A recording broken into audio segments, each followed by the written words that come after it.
You're now officially in charge of the sound effects. Well, whenever I can hit it. I'll do the cameras, you do the sound sounds effects. good. All right, so that we've now made a deal on this. Good job. All right, 7:40 straight up in the morning. If you're listening to us, he's Cairns, I'm Baskin. It feels like a morning radio show at this point because I don't know what direction we're going in at this point. But give us a phone call, 216-431-3820, or hit us on Skype at Dogs on the Run. Already had a couple of folks Skype in. One of call. A couple of Eric's good friends joining us this morning. What else we got? Angry Browns fans coming up here in a second. Is that what you want to do? Are we doing Angry Browns fan next there, big boy? Yep. Angry Browns fans ready. Let's do it. Angry Browns fan. Now. It's ready when I say it's ready. I'm the Angry Browns fan, and I bring your post to life. This week, the Browns lose to the Chiefs, and Bess, he dropped the ball, literally. Browns' worst third down defense ever. Hayden has to pick that off. Come on, man. How quickly hope fades away. Watching all the bullshit that happens to Cleveland literally makes me sick. I do not understand. Best catch the ball. All I want for Christmas are new hands for Best. Oh, so this is what Penn State felt like last night. Thanks for nothing, Browns. What a McCluster this is. Here's an idea. Move the team to London. Browns cut Best now. Don't ever let Devon Best hold the baby. I despise Best with every piece of my soul. Maybe Joe Thomas should start worrying about Tuesday's NFL trade deadline. 80 yards needed, 17 seconds left. We throw it to the middle of the field for 7 yards. Gotta have time on the clock if you want a spike to work. You have to have a lot of heart to be a Browns fan. And that's it for this week. The next time you're angry at the Browns, use the hashtag #AngryBrownsFan, and I may take your post and put it in a video. Until next time, stay angry, Cleveland. Did you see a play you just didn't like? Pause right now, you got the right. All the bad moves in Cleveland. Use a hashtag Angry Browns Fan. Another great edition of Angry Browns Fan. Of course, the Angry Browns fan reads your tweets. I thought I had a chance to make it yesterday on Angry Browns Fan. Did you try to get on? Well, no, I had one. I'm going to try to get on before the end of the year. What did I do? In the first half, I did Brownstown, but I took out both the O's, so it was Browner to W. And I was hoping to get that on there because I said they had no O. So I took the O's out of Brownstown. Oh, I see. And I was trying to wonder where you were getting I would make it in there. You think the Angry Browns fan would let me in on that thing? Well, he had a lot of people tweeting him. So. And by the way, the Penn State thing, I was way ahead of the game on that thing. I was like first quarter. This is what Penn State fans must have felt like on Saturday night. You get an hour and a half every Monday, and Angry Browns fan just thought that it would be nice to give somebody else 3 seconds. All right, let's go to another former Brown who joins us every Monday, Roger Chanoine. Roger, you're not driving, are you? No, sir. I pulled over. All right, thank you. You and don't Skype and drive. You and Matt Wilhelm know to pull over and talk to us while you're. All right, so we're going to keep Roger on the line, and we're also going to have Kenny at the same time. So let's have a little conversation among the four of us. Roger, first of all, your assessment of yesterday's game. Well, it was not as tough as it was last week to watch, at least that much. I was a little disappointed with the way the offense performed initially, but I think after a while you saw Campbell get into a groove and things started to pick up. It was much better than watching Wheaton, and and I hate to say that, but it was. Well, you could say it. I think everybody else saw it too, Roger. I think it's okay. I think we all noticed that. Roger, talk about the line yesterday, the Browns' offensive line. I think, even though people want to harp on Joe Thomas a little bit, I think that was their best game of the season, and I'm not sure if they're capable of doing that every week or if it was because Jason Campbell made them look a little bit better. Well, I think the line played pretty well most of the game. I mean, when you look at the sacks that were given up, they were given up towards the end of the game, and even with Joe Thomas, some of the holding penalties and things of that nature towards the end, it's tough to play in Kansas City. I played my last preseason game, my first year of league there, and I mean it's almost like not being able to hear your guy right next to you talking to you. So I mean, I can't knock him for that. And I mean, he's still a Pro Bowl tackle, but you have some times like that when you're out there. Kenny, question for Roger? He's up. It didn't work. It's his end. Okay, we'll come back to you in a second, Kenny. A little bit of audio issue there, no big deal. Roger, also, as we look back at yesterday's game, how much hope do you have now for the future? Because I think that Browns fans going into yesterday didn't have a whole lot of hope, looking to see what Jason Campbell could do, and now I definitely think there's some hope moving forward. I definitely think that things are going to start looking up. I think that some of the issues that you saw with the offense sputtering and the 3 and out, especially in the first half, will start to improve as he works more with the offense. I think it was more timing than anything. And then also, when I look at some of the catches that Best had that he missed, I think that, he's known to be sure hands, but unfortunately yesterday was just a horrible day for him.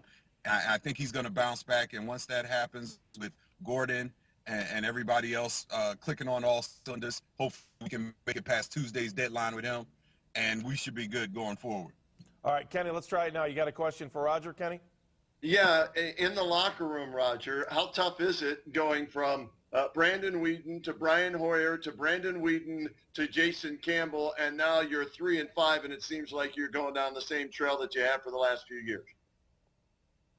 Well, I mean, it's always tough when you have changes like that. I'd be telling you a lie if I said it wasn't, but the reality is, as an offensive lineman, you know what your responsibility is to protect the quarterback, regardless of who's back there, whether he likes to hold the ball or he gets rid of the ball quickly, whether he understands the offense or not.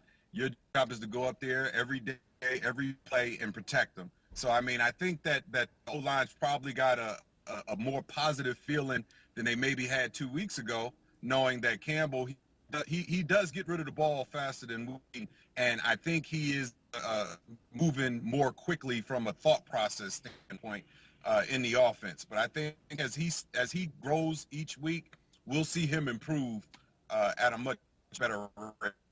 Hey, Roger, thank you for your time. We always appreciate you joining us here on Dogs on the Run. Have a great day. Thank you. You guys have a good one, too. Thanks always. Okay, Thanks, let's Roger. go back to Kenny now. Kenny, other thoughts from yesterday's game and this team moving forward? Well, again, the running back situation is a joke right now. I mean, McGahee is on his last leg. It's amazing he's played this long after what happened to his leg in that championship game against the Buckeyes. Fozzie Bear, yeah, he had a touchdown yesterday, great, but they have no running backs. Gordon is the one wide receiver that they have on offense, and Cameron down in the red zone is good, but the offense is so bad. You're on your third quarterback, 20th since 1999. The offense is an absolute mess week in and week out. You don't know what you're going to get. At least on defense, you know you're going to be decent against the run. They are going to put some pressure on the opposing quarterback with what they did in the offseason. It's nice to see Freddie Krueger on Halloween weekend actually, scare somebody and make a play yesterday. Hopefully there are more of those sacks to come. But the defense is going to keep you in games. But can the offense score enough points to win you games? I think that's the biggest thing now moving forward. And Tuesday we'll find out if they make any more deals to get more draft picks or they keep the one guy that is really their best offensive weapon. How about the offense in particular, Kenny? Did you sense that it was dumbed down at all for Jason Campbell, or did you feel that they had more things in that playbook with Jason Campbell than they had from Brandon Whedon? It didn't look that different to me as far as the play selections go. It just is the fact that Jason Campbell has started so many more games than Brandon Whedon, Brian Hoyer. He didn't look fazed by the atmosphere. He seemed even though they had the 3-and-out to start the game, he came back. He seemed ready for the next series, and he put the last one behind him. You look at his numbers, he played a decent game. Unfortunately, they fell behind, as we talked about earlier, 13-0, and you're playing catch-up, and that's tough to do. So I'm curious to see next week against Baltimore. Then they get the bye week, so we'll have more time to practice with the ones, and then coming out of the bye week, how they do in the last 7 games of the season, if indeed he's going to be the guy for the rest of the year, how he will do after getting more practice time with the fellas. But a major upgrade over Brandon Whedon, got the ball out quicker, seemed to be able to read defenses a lot better, and he's more mobile than Brandon Whedon. So it looks like he's the guy going forward if he can stay healthy. Kenny, as you mentioned, they don't have a running game. They don't have a running back. They've fallen behind 2 weeks in a row on the road, and the Browns already know they're not built to come back from any kind of deficit, let alone 2 touchdown deficits, which they've dealt with each of the last 2 weeks. They did make their adjustments at halftime, but again, if you don't run the football and all you're doing is sitting back and dropping back, you better protect that quarterback, because all you can do is throw that thing down the field to try and come back. That's the situation that they put themselves in. I don't see it really changing going forward unless they're able to play a better first quarter and keep things a little tighter in the first half. I agree with you, Mike. If I'm an opposing defense, I don't fear their running game whatsoever. It's almost, I don't want to say you ignore it, but you can know that they're not going to have a breakaway threat on offense at the running back position in the running game is what I'm trying to say here. And so from that standpoint, you can double up on Josh Gordon. You can maybe double up on Jordan Cameron because you don't have to worry as much about the running game. And then when they fall behind, you pin your ears back and you come after Jason Campbell and try and register sacks. The O-line did a decent job against the best team as far as sacking the quarterback yesterday for the most part. But while they didn't give up a lot of sacks yesterday, there were some costly penalties that act like sacks because you lose 10 yards. But for the most part, they did a decent job. But I think a lot of that had to do, too, with Jason Campbell getting rid of the football quicker. All right, Kenny, we're going to do a thing called grade the team. Let me make sure. Let's make sure. I want you to stay on the line while we do this. So, all right. So hang on a second. Let's get Eric, the referee, in here. All right, Eric, are you ready for grade the team here? I am. Okay, so what are you going to do? You're going to throw out the topic, and then we're going to give it a grade? Yep. Okay, so let's start. You go ahead. You throw out the topic. Let's start with quarterback.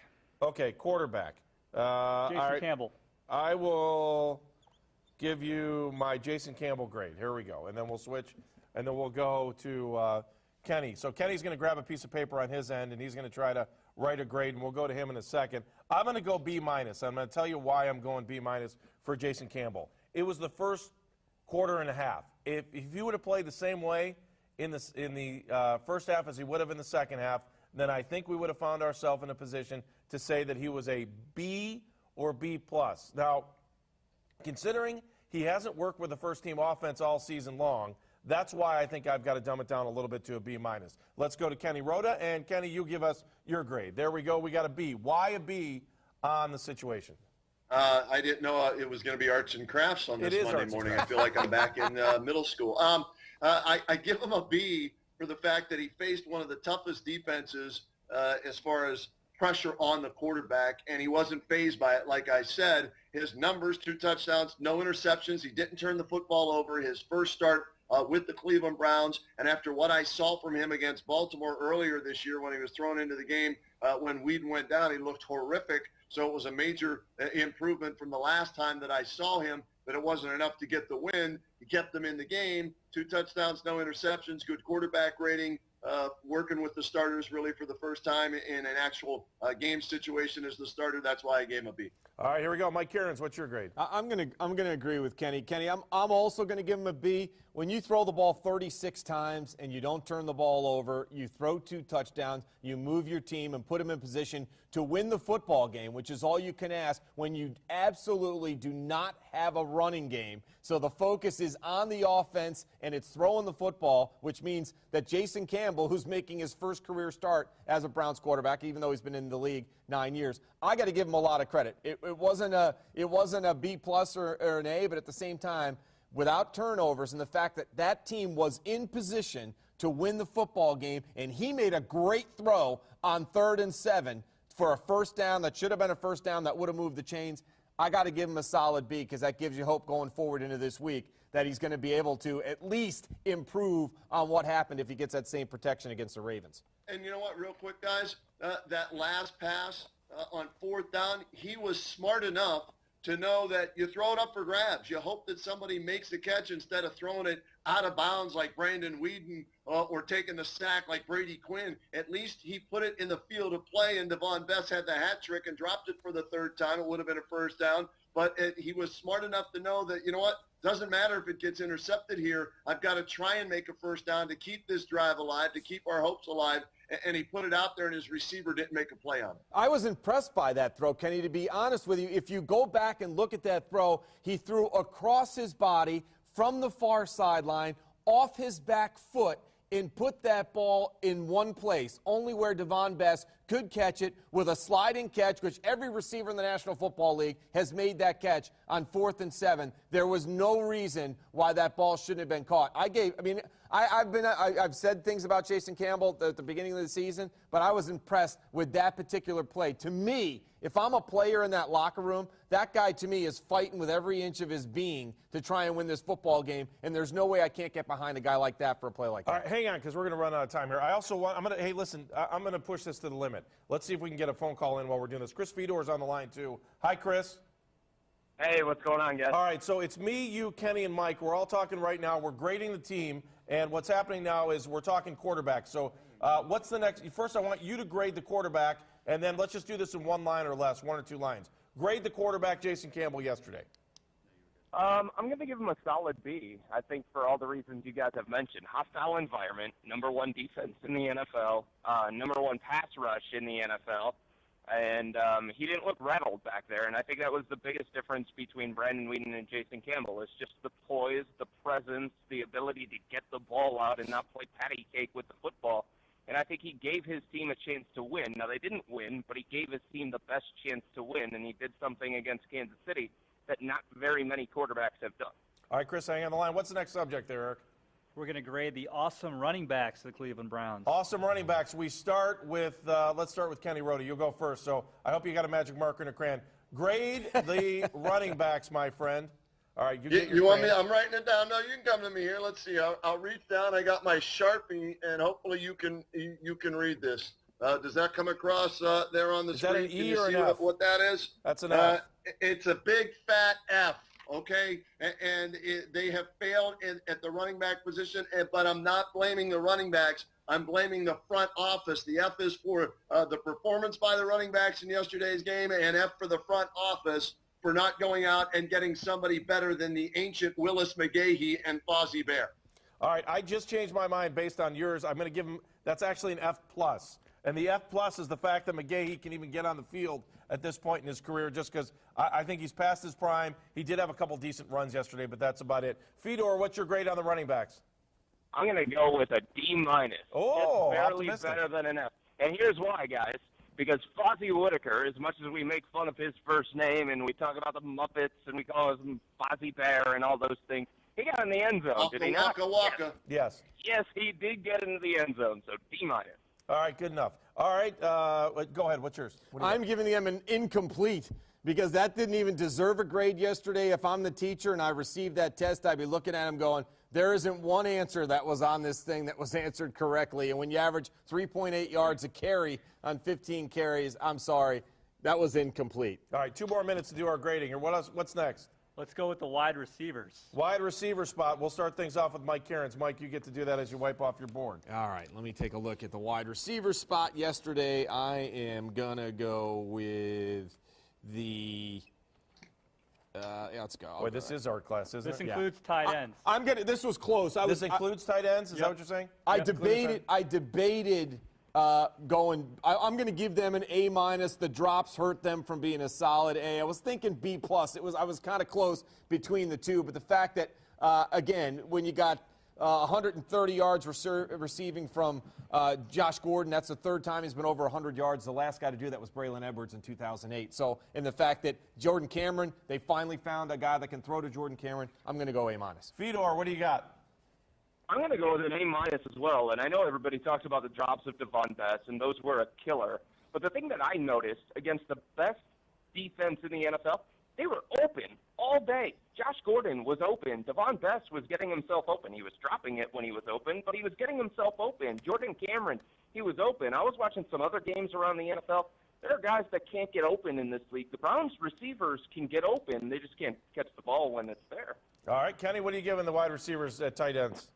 I'm giving him a C, guys. C for catch the damn ball. Not C for cookie, which is good enough for me. C for catch the damn ball. That's your job as a wide receiver. Every time it's thrown to you, if you get your hands on it, you should be able to catch it. Devon Bess had at least 3 drops. Josh Gordon had a drop, and early in the game didn't give the effort that he needed. Greg Little, the second round, he had 1 catch the entire game. I give him a C. Catch the damn ball. All right, here's where I'm going with this thing, and I'll show you as we come back out here.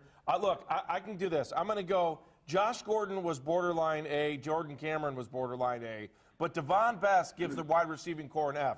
So I'm going to have to do the bell curve on this thing and go with Kenny on it and say it's a C, because you are a team and you are a whole, and that's how you got to make it happen. I will say this, too, on the Devon Bess touchdown, or I'm sorry, on the Josh Gordon touchdown pass, where he kind of lulled him to sleep and then cut back up into the corner, I actually think that works for him, because half the time he is asleep when he runs his routes and he doesn't run them hard. So if you're a DB and you're back in the defensive backfield and you see you've got 2 guys, whether it's Gordon on the other side and you think that that Gordon or Little even on the other side, if Little's kind of trickling out and he's the one running a route and you were the DB, you'd come over support, just like what happened on the touchdown yesterday. So Gordon now all of a sudden looks like he's falling asleep on the play and cuts off to the corner.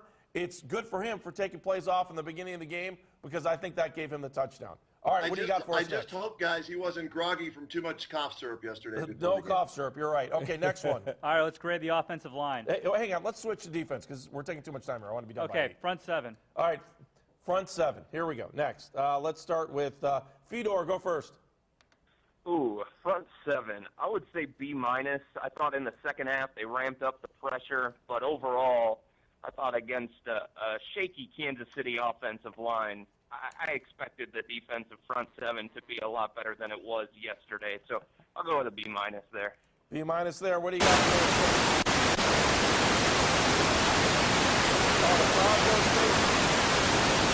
All right, Kenny's going to be on that. What do you think, boys? That's a foul on you. Static is your fault. You got to fix that. That's on you. Say shame on yourself. Shame yourself. Throw a flag on yourself, man. Put yourself in the penalty box. Timeout. There's no timeouts in this show. He lost his flag over here. You guys stole my flag. Oh, we stole the flag. All right, we're coming back. All right, go ahead. Fedor, can you still hear us?